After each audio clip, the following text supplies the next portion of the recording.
checking in with you. I keep getting all these alerts on my phone. I'm like, what is that? I have that turned off. Anyway, I wanted to talk to you a little bit about something I see a lot when I'm doing counseling, and that's a fact of trust. Trust your partner or someone who comes in for individual therapy because their friends betrayed them.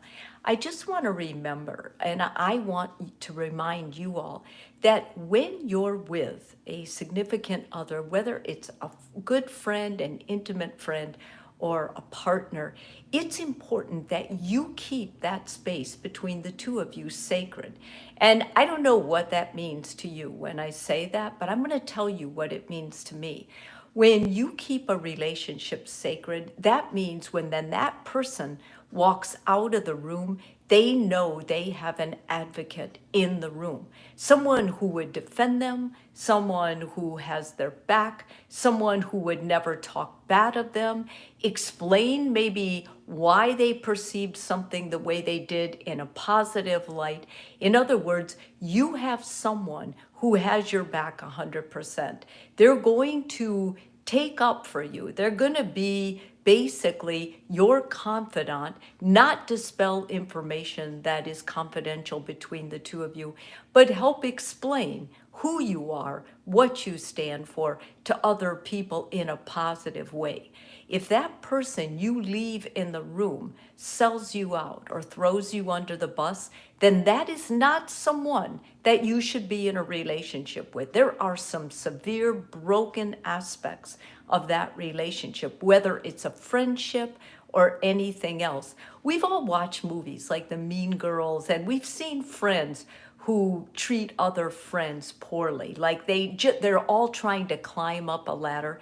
That is not the case in a good friendship. When you have a good friendship or a healthy, intimate relationship, that person guards you. That person would not do anything to risk losing your trust or your love.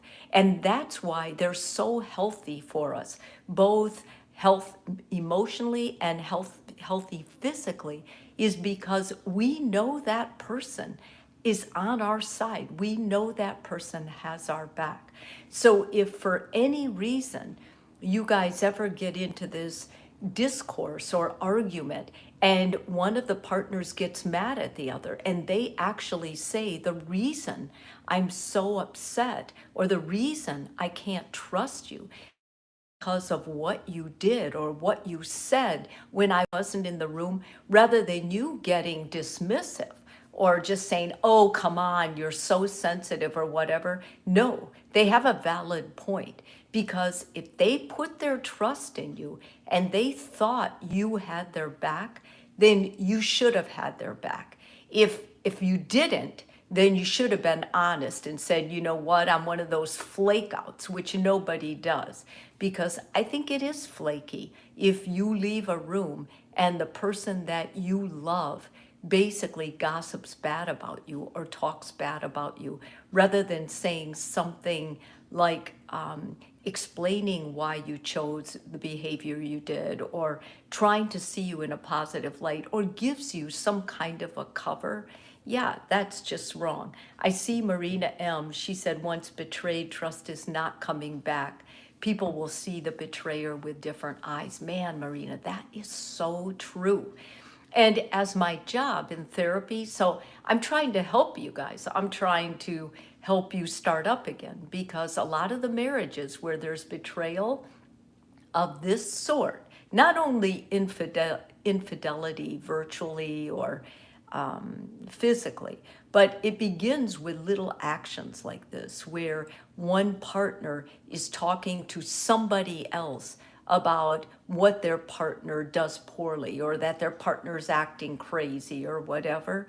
Yeah, that's a betrayal. It's a betrayal if you talk badly about your partner or your best friend to your parents, unless they're abusive and you're trying to get support from your parents.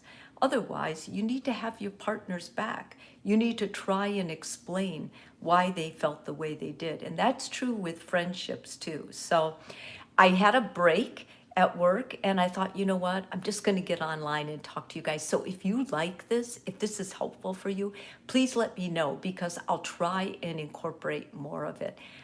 Trying to give you guys back help as much as I can that doesn't cost money, and I think it'll be good for you. Okay, thanks.